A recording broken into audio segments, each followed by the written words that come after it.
Hello and welcome back to another video. In this problem, we're asked to use continuity to evaluate the limit, and we have the limit as x approaches 1 of the natural log of 5 minus x squared over 1 plus x.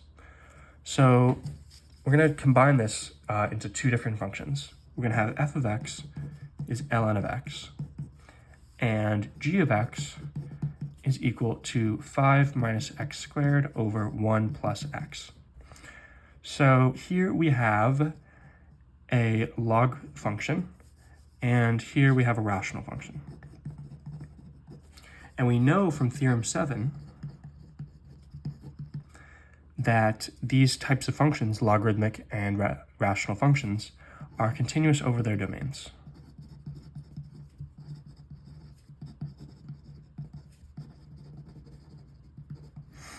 So individually, they are.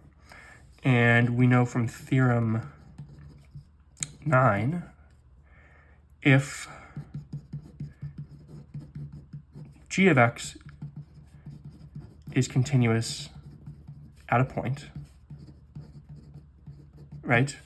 That is to say, a certain value is within its domain, right? It itself is continuous. We just saw that by theorem 7. We say, and f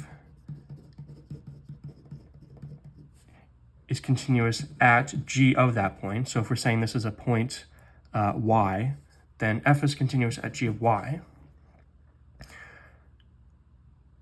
Then the composite function f of g of x is continuous at that point.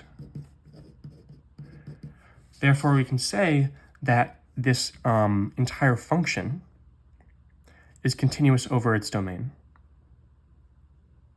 because if a point is valid for this rational function, we get a value, and it is continuous at that value. Then we can take the natural log of that value, and if the function f is continuous at it, which means is it in the domain, then we'll get an out value out.